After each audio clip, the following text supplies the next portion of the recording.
هذه الأمنية النهاردة وشفت فرقة المحمودية وانطباع جميل جدا أنا خارج بيه. فرقة الحقيقة مفيش فيها فرد واحد ما هواش مخلص، فرد واحد ما هواش فاهم دوره على خشبة المسرح ايه، واقف ازاي، بيتحرك ازاي، علاقته ايه بالعمل، شخصيته ايه جوه العمل الدرامي او جوه العالم الدرامي اللي هو بيقدمه. احنا عندنا موضوع بسيط ومركب في نفس الوقت. عندنا قالب او تيمة مسرحية بسيطة جدا عن واحد فقد الذاكرة وبيلف مصر كلها علشان يتعرف على كيانه ويتعرف على شخصيته. والتيمة دي بتسمح بان هو يبقى فيه نوع من محاولة بناء الشخصية المصرية جوه العمل.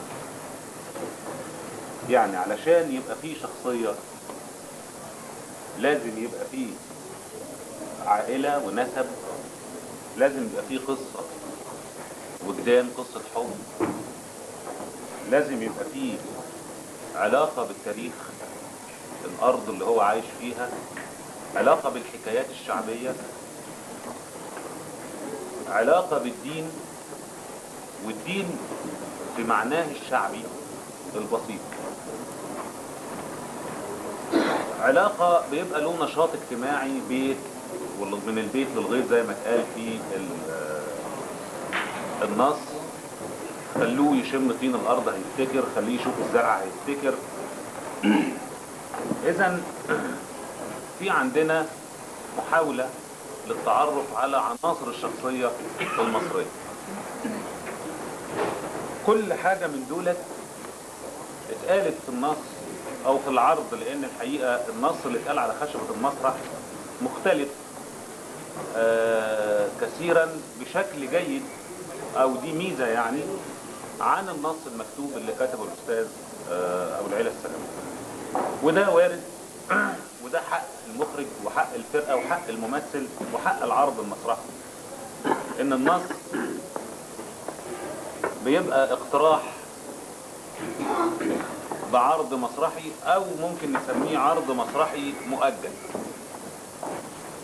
لان النص المكتوب على الورق بيختلف اختلاف كبير جدا عن العرض المسرحي اللي بيتقدم قدام جمهور. كل موقع وكل فرقة وكل مخرج بيبقى دي كلها عوامل بتؤثر في تغيير النص، ما يبقاش في تقديس للنص. الجملة المسرحية نفسها او جملة الحوار نفسها المكتوبة انا بتصور انها برضو مجرد اقتراح لجملة مسرحية هتتقال على خشبة المسرح. ان الجملة نفسها ما هياش مقدسة، الجملة بتتكتب علشان توضح فكرة. ممكن يجي ممثل يقولها فيحس ان هو ملوش علاقة بهذه الجملة فيغير شوية في تركيبها، او ممكن يحذفها تماما اذا شاف انها مش هتوصل الانفعال بتاعه او مش ماشية مع الشخصية او التركيبة اللي هو بناها لنفسه. فعندنا امرين، لا اما نقول الجملة ونضحي بين الممثل والشخصية، لا اما نحذف الجملة ونقول الشخصية مظبوط. في حالة العرض المسرحي انا بفضل او الصح ان انا اضحي بالجملة النصية واسيب الممثل او اسيب الشخصية متصلة، لكن كل ده بيتم بوعي وبعلم شديد جدا، مش ب يعني ما بيبقاش على عواهنه او حسب مزاج الممثل او حسب مزاج المخرج. الحقيقه النهارده اللي احنا شفناه او اللي انا شفته يعني النص اللي اتقال على خشبة المسرح نص متماسك جدا، ما فيهوش تطويل زي النص الاصلي. في محاولة لاستعادة الذاكرة المصرية، والحكاية دي معمولة بتركيز شديد جدا. هي دي الحدث الرئيسي اللي ركز عليه المخرج والمعد وركزت عليه الفرق. علشان كده احنا شفنا اسماء من التاريخ المصري واسماء من الحكايات الشعبية، والاستاذ محمود خليل مهندس الديكور التقط هذا المعنى وعمل موتيفات، بعض الموتيفات الشعبية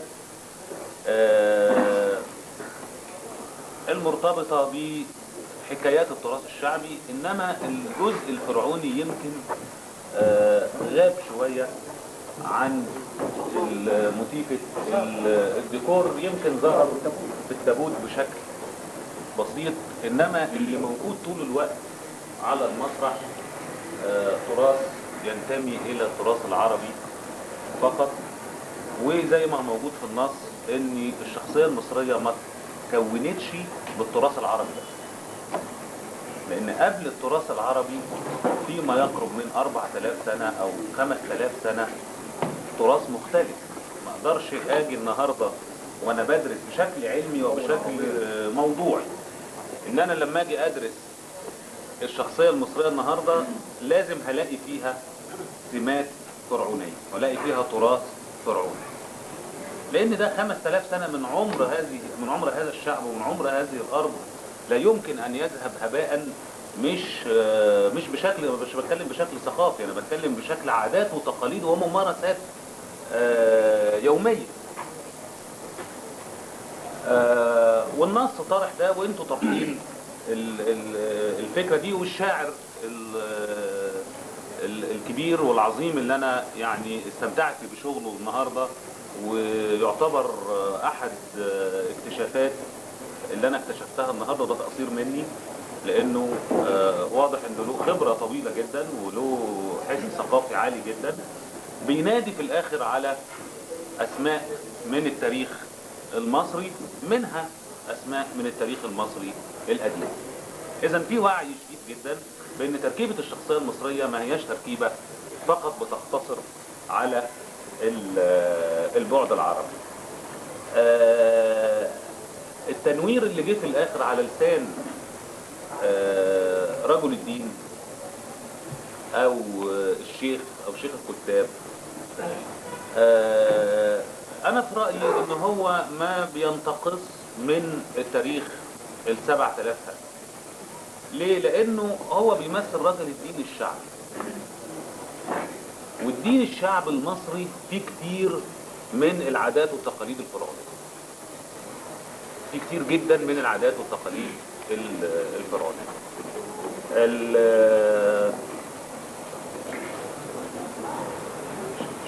كمان مدرس التاريخ له جزء من التنوير، في جزء من التنوير قالوا وإن كان اتبروز بس رجل الدين، لأن أنا برضه في النهاية ما بقدرش أغفل إن الدين جزء أساسي من تكوين المواطن المصري ومن تكوين الشعب المصري. وعلى فكرة الشعب المصري استقبل الأديان السماوية، استقبل المسيحية واستقبل الإسلام لأنه متفق معه في تركيبته. أنا مصري.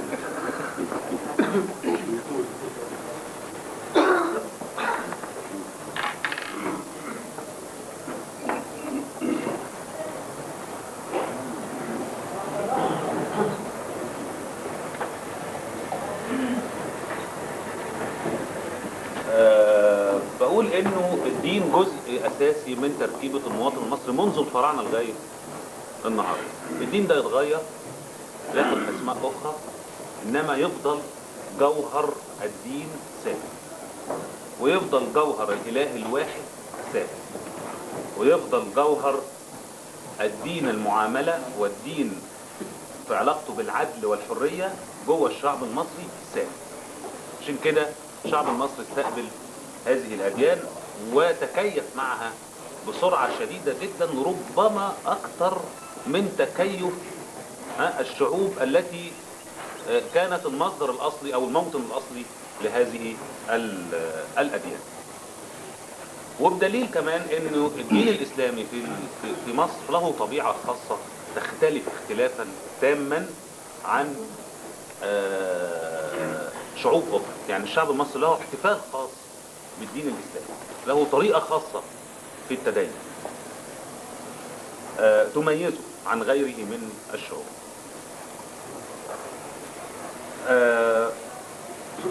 الحقيقة المجموعة اللي قامت بتمثيل هذه الأدوار مجموعة تتمتع بخبرة مسرحية كبيرة جدا، رغم ان بعضهم يمكن بعض اللي كانوا موجودين على الخشبة بيقفوا على المسرح او خبرتهم يعني مسرحية قليلة، انما في ناس واضح ان خبرتهم مسرحية عالية، وصدقهم مع المسرح وصدقهم مع فنهم واحترامهم لهذا الفن واضح جدا. انا احب احيي الحقيقة الاستاذ فهمي الششتاوي اللي هو قام بدور العمدة، اذا كان الاسم صحيح حسب البامفلت.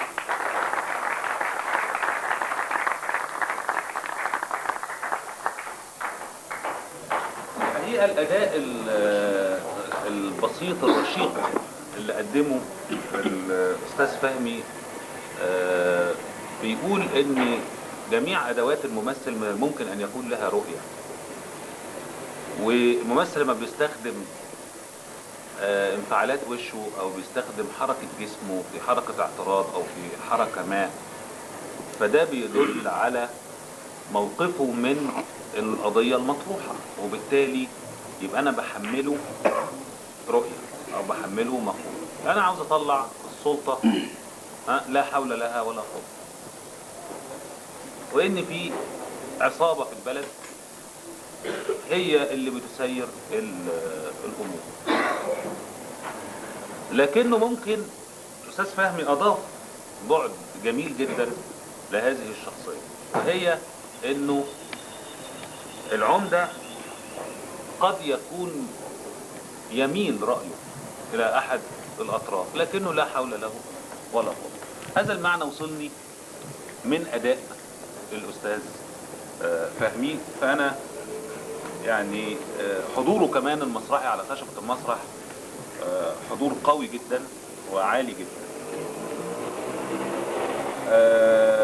كمان عاوز اتكلم عن الاستاذ اللي قام بدور غريبا عندي دبل كاست هنا، وصلاح عبد. هو شافه علي خليل بس ما اعرفش النهارده صلاح. النهارده صلاح انتجوا علي خليل. استاذ علي خليل، قصدي الاستاذ صلاح عبد المعز.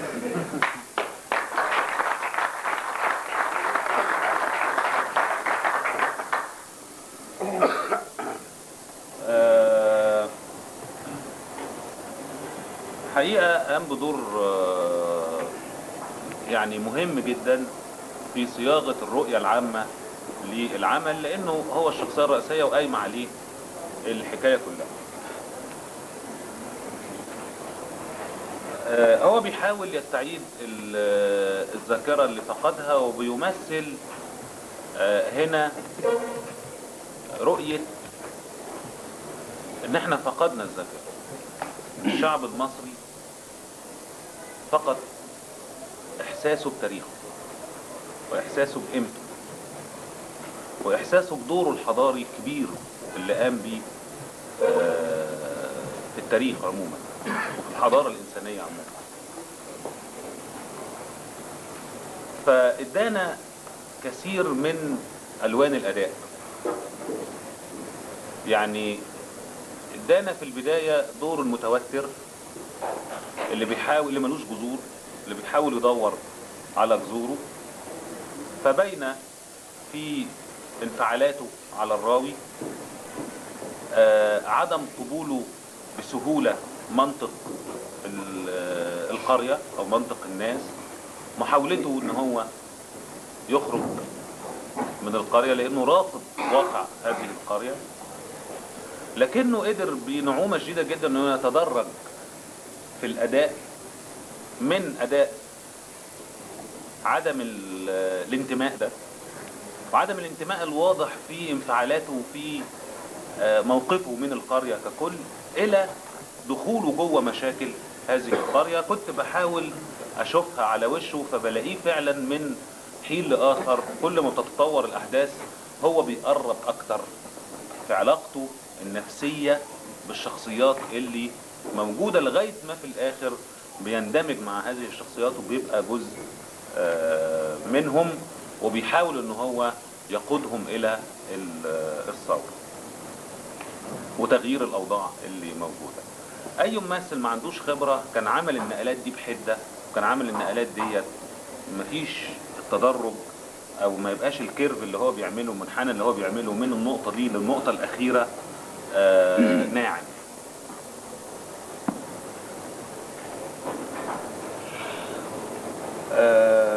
في اللي قام بدور سليم استاذ ايمن الجزائري،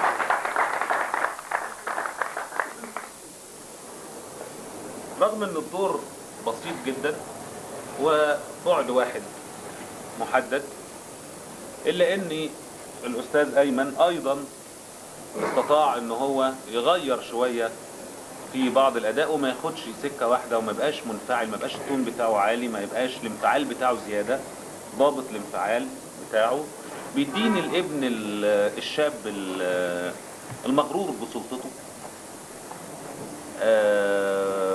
عكس مثلا، وما لازم نقارن بينهم، الاستاذ عادل الشرقاوي اللي قام بدور ضاحي، وده ممثل برضه ممثل جيد جدا.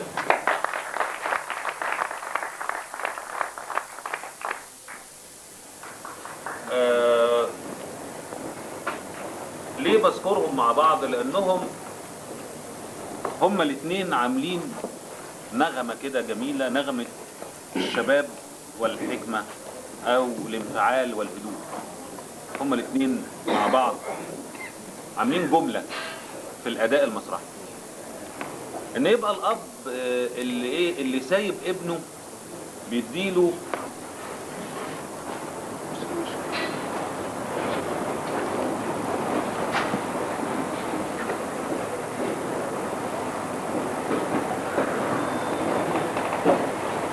فرصة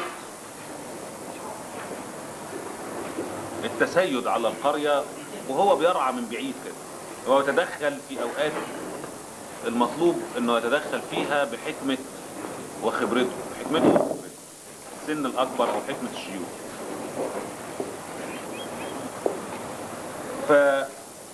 فيبان هنا اداء الاستاذ ايمن او شخصية سليم، شخصية المغرورة بقوتها، اللي ممكن تتصرف تصرف غير محسوب احيانا، فالاب يبدأ يهدي المسألة. فواضح ان في تفاهم كبير جدا بين الاستاذ ايمن والاستاذ عادل في وجودهم هما الاثنين على المسرح. عاوز احيي الاستاذة جوهرة والاستاذة سعاد.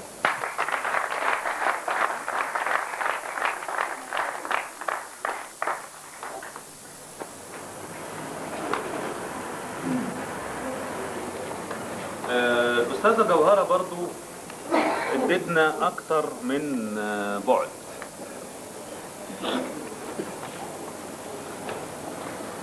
الزوجة المغلوبة على امرها، وهي بتحكي بتقول ليه هو جبرني وليه انا بعد ما مات اتجوزني، في تعبيرة وش ونغمة صوت تروح مدية الاحساس ده كده. وبعدين تدي الزوجة المتمردة بعدها بشوية اللي جات لها فرصة التحرك، جات لها قوة في وجود ابنها. ادتني احساس كمان الام بقى العادية المصرية اللي ممكن تحكي الحكاية، اللي ممكن ترعى الابن او علاقة الابن بحبيبته. فالحقيقة في كمان ثبات على خشبة المسرح كده، واضح يعني عندها خبرة طويلة في المسرح، ولها قبول كده مع الجمهور. معرفش جاي منين، لكن انا مسألة الحضور دي أصلها يا جماعة مسألة يعني محيرة شوية. يعني تلاقي في ممثل عنده حضور وممثل ما عندوش حضور، والناس بتقول دي يعني موهبة من عند ربنا يحطها كده في البني آدم. طب اللي ما عندوش حضور ده، اللي ربنا ما ادالوش حضور دوت، يعني يروح يعمل ايه يعني؟ يعني يبطل تمثيل ولا ايه يعني بالظبط؟ ولا يعني يعمل ايه صحيح؟ يعني خلاص اتكتب عليه انه ملوش حضور على المسرح. او القبول يعني. مش عارف يعني، الحكاية مش بالشكل. الحكاية مش بالشكل، وإنما بالنشاط النفسي الداخلي اللي بين الممثل وبين الجمهور. إذا الممثل حابب الجمهور وحابب الشغلانة بيبقى له حضور. إذا هو قبل الجمهور، الجمهور بيقبله. لازم تبقى علاقة تبادلية. اللي بيمثل على خشبة المسرح ومش شايف غير خشبة المسرح ودوره وإحساسه بنفسه، وبيحاول يثبت أنه ممثل في علاقته بالآخرين، بيبان من الصالة. يبقى الجمهور حاسس أنه ليس له علاقة بهذه الشخصية أو بهذا الممثل. حتى الشخصيات الشريرة اللي الجمهور بيرفضها كشخصية، لما بيطلع الممثل يحيي، لو هو عنده قبول وحضور الجمهور حبه سقف له بشكل عالي جدا، لأنه حاسس ان الممثل بيحترمه و بيتقن الدور. جزء من الحضور اتقان الادوات، انك انت لما تقول الفاظ مخارج الالفاظ بتاعتك سليمه، كلامك واضح، حركتك منضبطه، لك علاقه تناغم مع اللي حواليك، ده جزء من الحضور. فالحقيقه الاستاذه جوهره والاستاذه سعاد انا شايف ان عندهم هذه العلاقه مع الجمهور. الاستاذه سعاد الاستاذه جوهره يمكن مثلت بطريقه شويه ملمسه على الطريقه الشعبيه الى حد كبير. الأستاذة سعاد بتمثل بالطريقة التكنيك الدرامي اللي هو فيه الانفعالات الداخلية بتاعة الشخصية. الأستاذة سعاد يمكن بتهتم ب يعني بروازة الانفعال، لأنها عارفة إنها إنها على خشبة مسرح منصة عالية وقدامها جمهور أقل في المستوى المكاني، فلازم توصل له التعبير وتعمل علاقة معاه. أستاذة سعاد يمكن بتشتغل شوية بمنطق تقمص الشخصية، وعايشة في الدور بالمصطلح المسرحي بتاع المهنة، يعني عايشة في الدور بالمعنى الجيد يعني للكلمة شوية. وده اداها في مناطق اللي هي بيحصل فيها حوار عنها عن خضرة، او بتبقى هي جزء من المشهد، جزء رئيسي من المشهد، بتمتاز بالحكاية دي. لما بتبقى خارج المشهد او خارج دايرة بؤرة الحوار وبؤرة الموضوع يمكن ما بحسش بيها شوية، لانها بتبقى مختفية.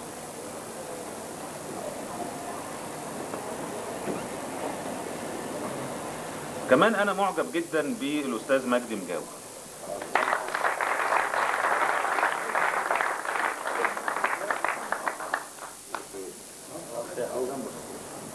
عامل دور دمه خفيف جدا، وقدر ان هو يحبب الناس في شخصية الشيخ اللي عنده دور اجتماعي في هذه القرية، مش مجرد راجل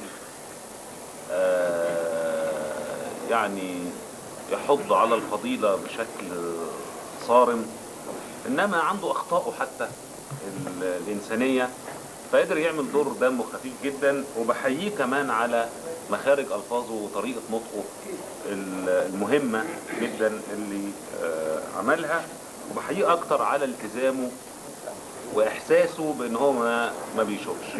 يعني كان متقن جدا للمسألة، وما نسيش ابدا الحكاية ديت. وانا شفت ممثلين كبار بيسرقوا نظرة عينه وهو بيتحرك على الخشبة في مثل هذه الادوار. حقيقة ما شفتوش عمل الحكاية دي. واقنعني ان هو عمل. طبعا بالنسبة للراوي الاستاذ علي عبيد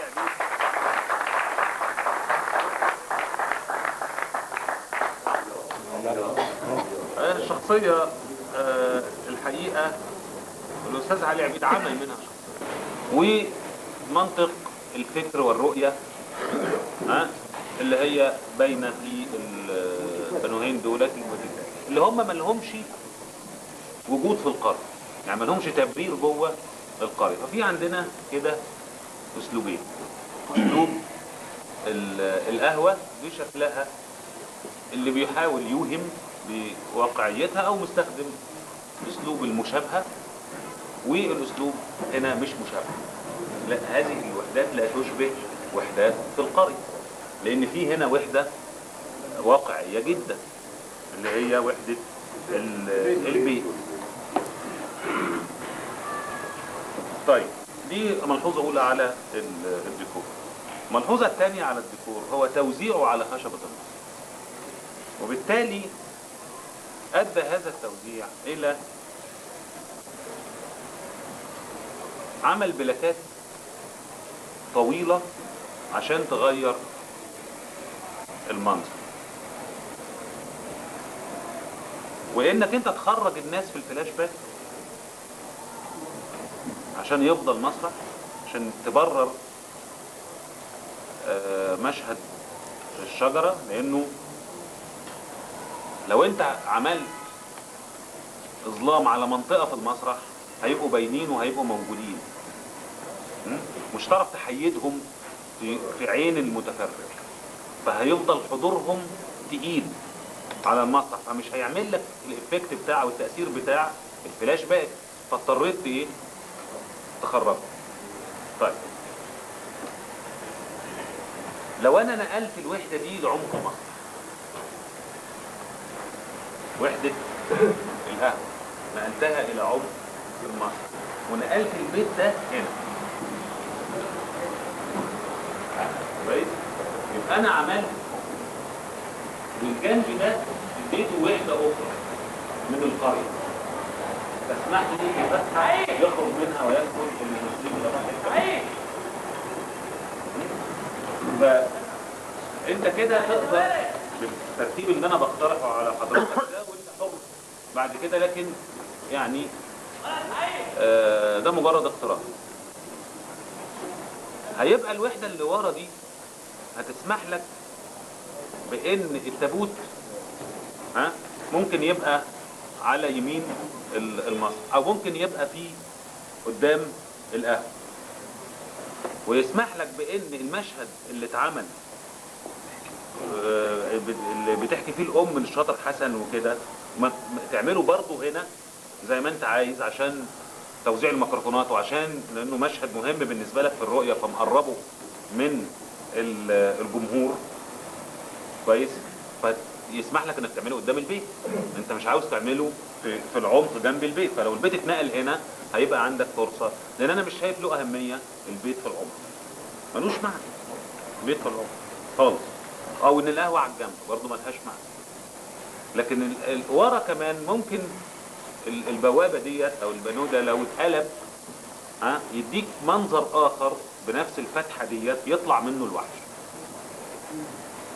وبالتالي الوحدة دي لو هي ورا هتعمل لك حل كبير جدا في الميزانسين. يبقى التابوت ممكن يتسحب على جانب من جوانب المسرح فبسرعة، او انه لما يحصل مشهد الحب الناس دي كلها ترجع ورا قدام القهوة، فتقدر تفيد المنطقة اللي ورا ويبدأ يحصل مشهد الحب، فما يحصلش خروج تاني للممثلين على الكواليس ويخشوا تاني فياخد البلاك فترة طويلة. لكن هم يبقوا موجودين في المشهد لكن متحيرين او متهيد عليهم، وبعد ما يجي المكتب يثبت بينزلوا بيتقدموا عشان كل واحد يقف في مكانه، فتعمل شويه التيمبو بتاع الايقاع بتاع المسرح يتهد شويه، لانه كان بيسقط. يعني الحل اللي انا بقوله ده حل في صالح الايقاع العام للعرض المسرحي.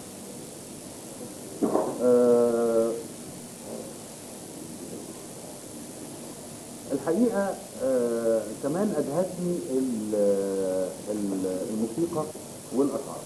زي ما اتكلمت في الاول، الاستاذ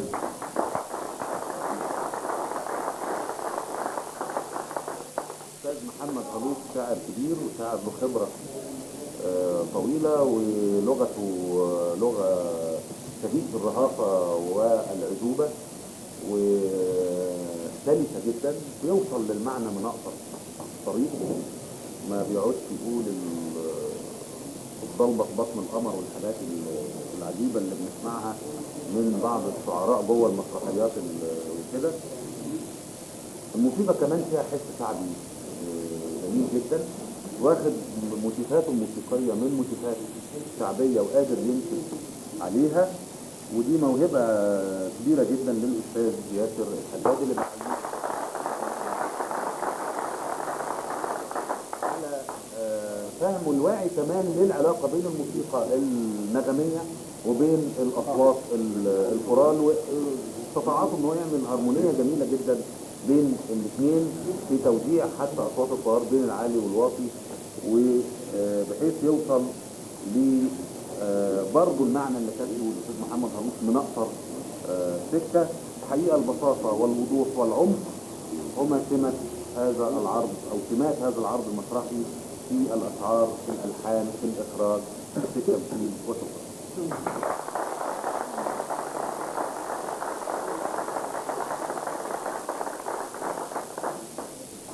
حازم بيه كان معانا بشكل كويس قوي.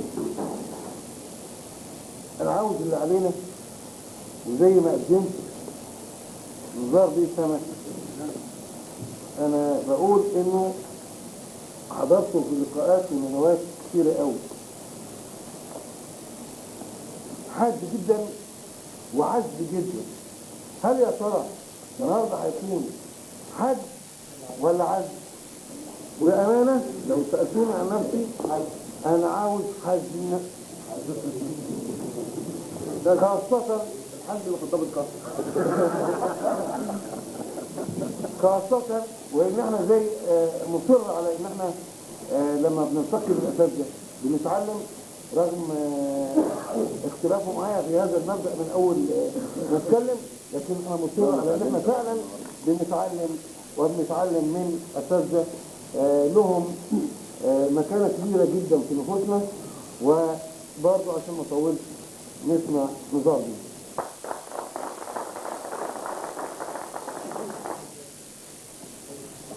اولا انا يعني بحيي فرقه المحموديه اللي انا ثاني مره شفتها في خلال ال10 سنين. يعني فاكر انا جيت مره كان المكان ده خرابه من حوالي 10 سنين، ومن ساعتها ما جيتش تاني.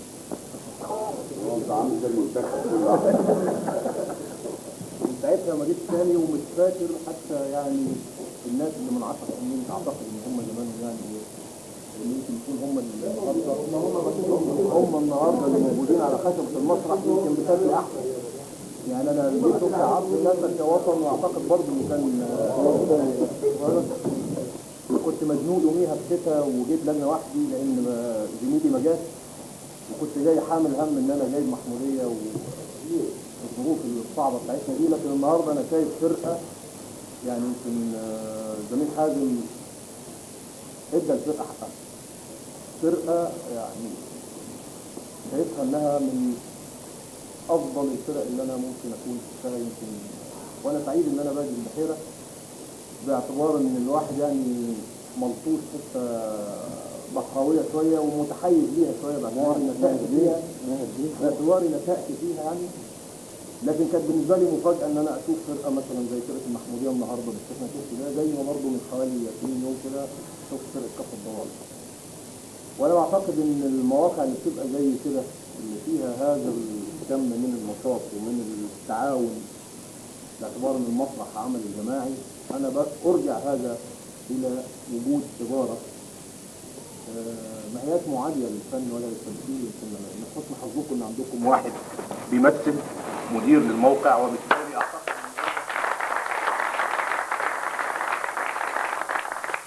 ان هو قادر يعني يقدم كل ما يستطيع من دعم وعون لفرقه المحموديه.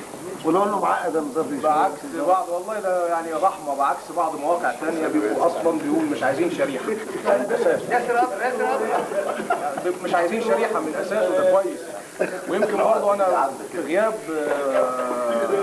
فرقه كفر الدوار برضه بقول ان برضه عندهم شخص ان انا بعتبر ان هو نجاح حقيقي في كفر الدوار بوجود هذا الشخص برضه المتفاهم والمتعاون مع الفرقه.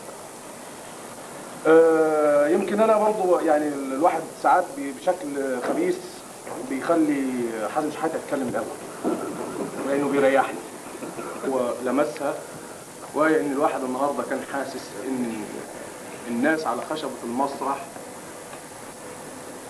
مفيش حد بره العلاقه بينه وبين الممثل الثاني حتى ولو كان واقف ساكت. وده جزء اساسي في التمثيل، ان في العلاقه ما بين اللي بيتكلم واللي صامت. احيانا الناس بتسمع على خشبه المسرح، مجرد ما بيقول جملته بيبقى في بلكون بقى باعتباره ده يعني يقول كده بيبقى لوحده ملوش. لكن النهارده انا شايف حتى في لحظات الصمت الناس على علاقه باللي بيقوله ممثل ثاني حتى ولو كان واقف فتره طويله. ودي ما بيعملهاش مخرج، ودي ما بيعملهاش يعني مخرج بس، لكن بيعملها احساس ممثل عارف ان هو ان التمثيل علاقه ما بينه وما بين حد ثاني، مش مجرد جمل حواريه بتتسمع وهو خلص كلمته ويفضل واقف بس مستني الكي لما يجي له عشان يجي مفتوح زي الجهاز الكاسيت يجي مسمع وخلاص. النهارده انا ما حسيتش بالاحساس ده، لكن شايف ممثلين عارفين بالظبط هم على خشبه المسرح ليه، ان في تناغم وفي علاقه جماعيه ما بينهم عشان يوصلوا الفكره اللي هم عايزين يوصلوا. رحله الكشف الغريب بيعملها في القريه وبيلف عشان يعني يستعيد ذاكرته، ومن خلال استعاده الذاكره بيكشف لنا الواقع بكل ملابساته السيئه اللي احنا عايشينها. يمكن النص مكتوب من 10 سنين، والنص برضه يعني ما الواحد ما يقدرش يفصل هذا النص اللي كتبه جلال السلموني عن الواقع الاجتماعي اللي هو كتب فيه، اللي هو انتهاء حرب اكتوبر ثم هجمة الناس التي استثمرت هذه الحرب استثمار حقيقي وبلعوا البلد. وبقينا محتاجين يعني زي التعبير، مع ان الواحد بقى كاره الكلمة دي لانها بتستخدم كتير، يعني ان احنا نعمل حرب تانية بس المرة دي في الداخل مش في الخارج. يعني لم يعد الحرب هي ان احنا نخرج بره. يمكن بس كان في مأزق غريب ان هو يركب التابوت وحله الوحيد ان حربه لاستعادة الذاكرة والحياة مرة اخرى هتبقى هي من خلال الحرب. لا خطوة.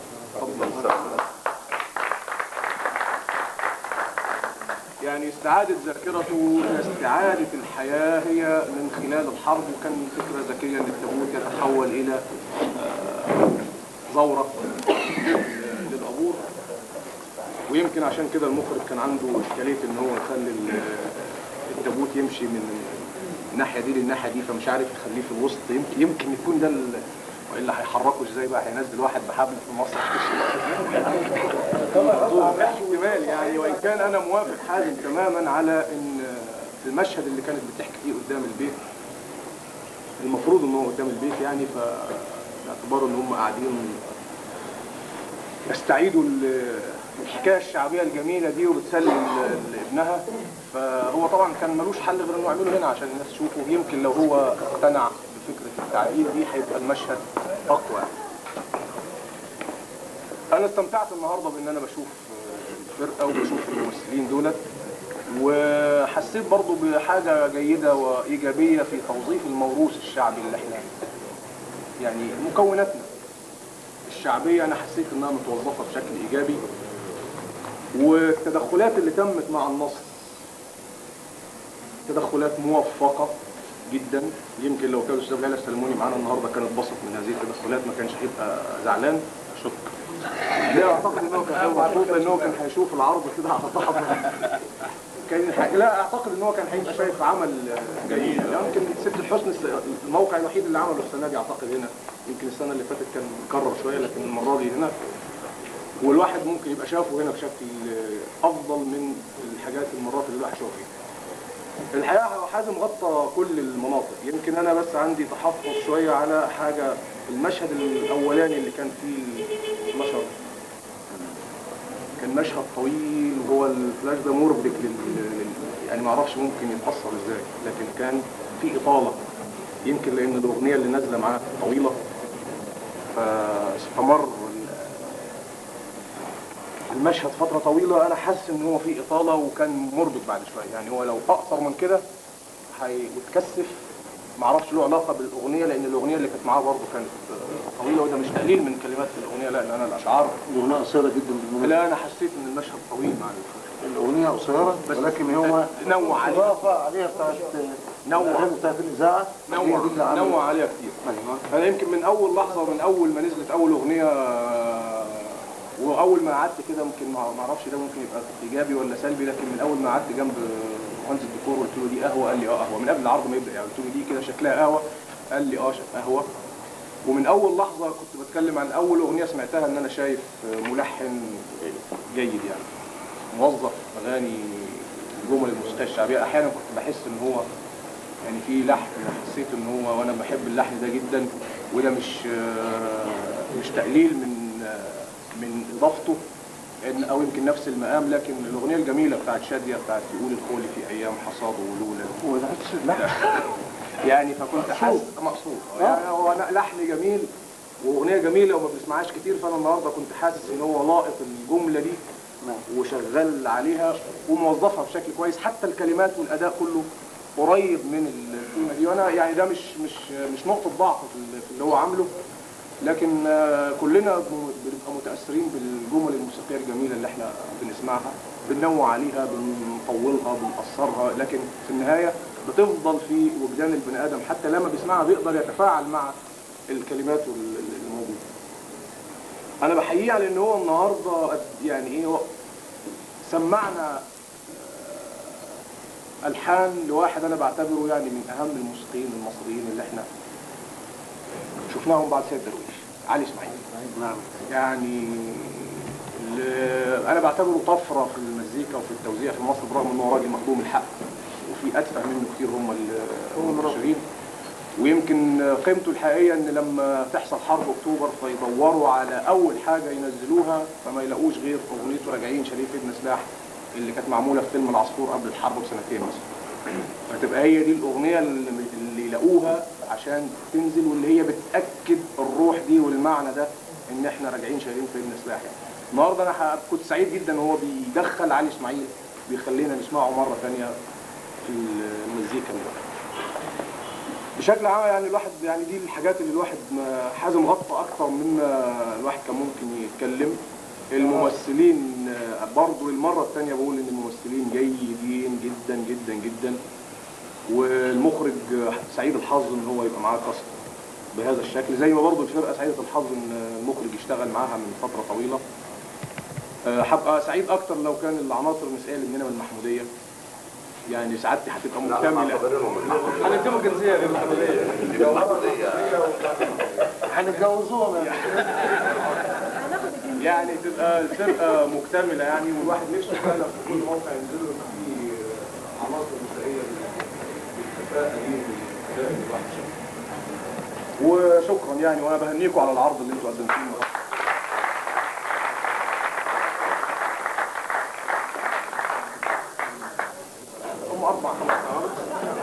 هي بس انا عاوز اعمل تعليق بسيط كده. انا جاي الاستاذ نزار في الطريق فبيكلمني عن توفيق حكيم وعلاقته بدمنهور، وان هو كتب فيها يوميات نائب في الارياف، وانه كان بيقعد على قهوه اسمها قهوه المسيري. نعم. في دمنهور، والمسيري اسم كبير جدا في عالم الفن والمسرح طبعا. تذكرنا ايضا سويا مكتبة دمنهور ومديرها الجديد الأمين الثوار، والحقيقة كتب عنها الأستاذ ماهر الحسيني، كتب عنها شهادة جميلة جدا في علم الأصول وإعادة الأدب العربي، كتب عنها وعلاقته بيها. كمان تذكرت أدهم الشرقاوي أحد أبطال هذه المنطقة، واللي فيه محاولة من دولة لتشويه صوته باعتباره خارج على القانون وقاطع طريق.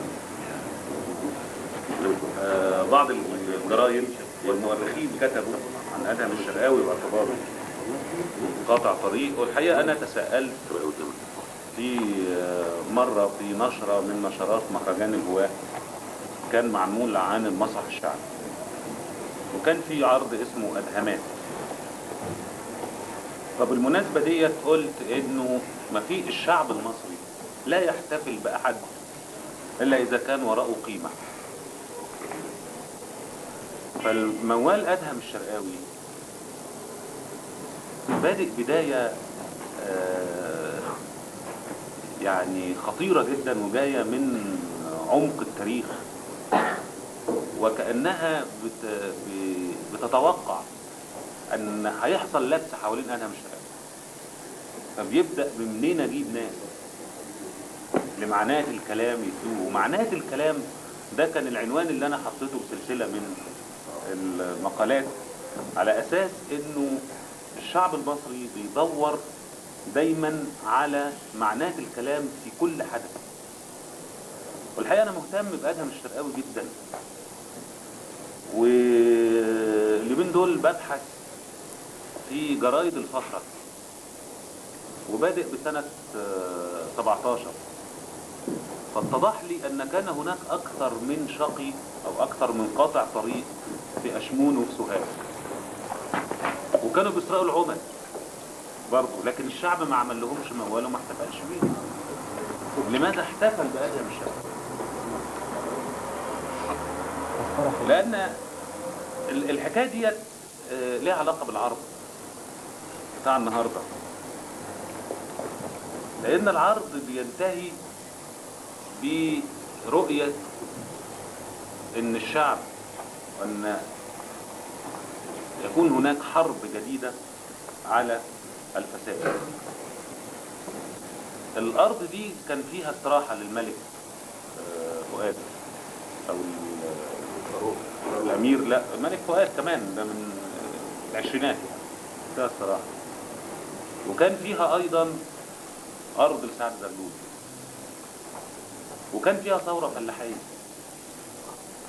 سنة 17 حصل إنه معظم فلاحين البحيرة دخلوا السجن، وظهر المثل الشهير السجن للجدعان، لأنه كانوا بيقاوموا مسألة نزع الأرض، حتى إن حاكم دار البحيرة وقف أمام المحكمة وعزل، لأنه عذب الفلاحين ودخلهم السجن. ومن هنا طلع أدهم الشرقاوي، لأن من ضمن الأراضي اللي نزعت أرض خاصة بعم أدهم. فالحقيقة أنا حاسس إن الطرح اللي مطروح النهاردة طرح يليق بهذه الأرض، وإنه في أحيان كتير وفي عروض كتير جدا بنشوف نغمة يأس دايما بتدينا إحساس بالإحباط، بتدينا إحساس بالهزيمة. وبيجي العرض النهاردة يقول لنا إنه علينا أن نستعيد الذاكرة، وعلينا أن احنا نحافظ، نتذكر،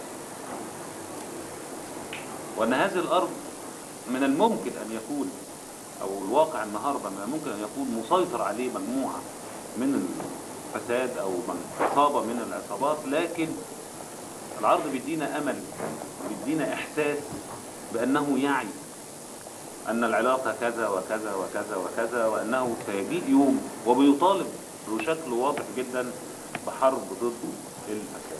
فأنا بعتبر أن المسرح والفرقة النهاردة هي سلاح من ضمن الأسلحة التي تستطيع أن تواجه هذا الفساد. وشكرا.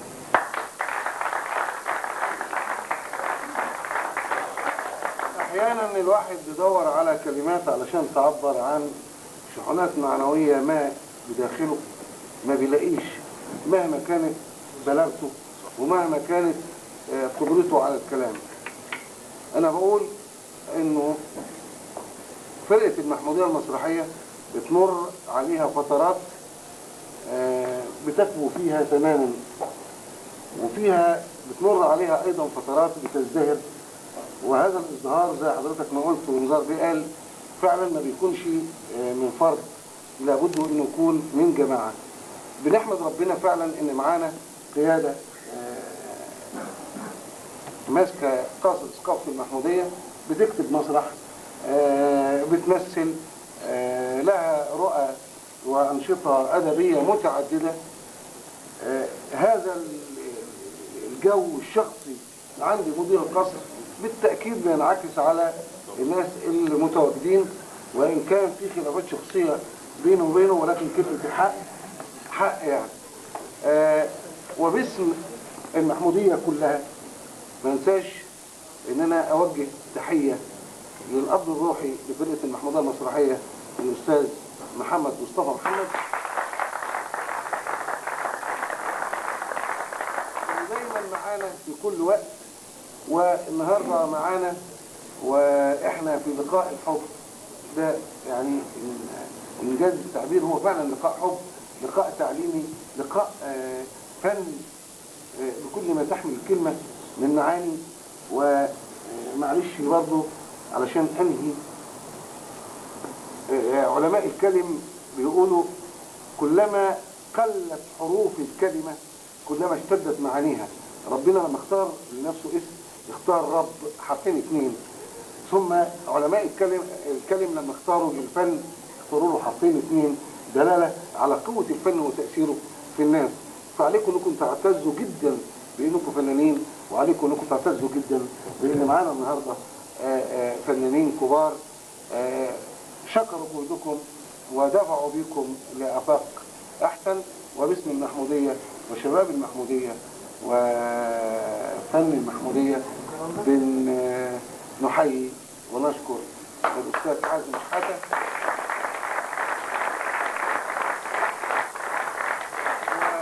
وتحية حب اللي قعد 10 سنين ما جلناش، بنقول له ان احنا مستنيينك بعد 10 ايام ان شاء الله. الفنان الكبير اللي يعني ما اعرفش، حاسس انه اعطيكم اكتر من حقكم، الاستاذ نزار سمك. شكرا جزيلا وبالتوفيق دايما يا رب. طر علينا يا بعض وقت يعني مش كفايه تخلص من العلقه ولا اقوى شيء تلاقي محمودية على 10 ايام. طيب خلاص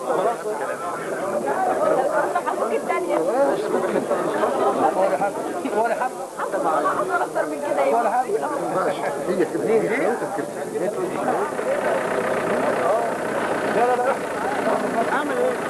كل مره هشوف لك انا حساب عمره ما مره حوالي يا والله عمره ما بيعمل يا والله يا ممكن عزة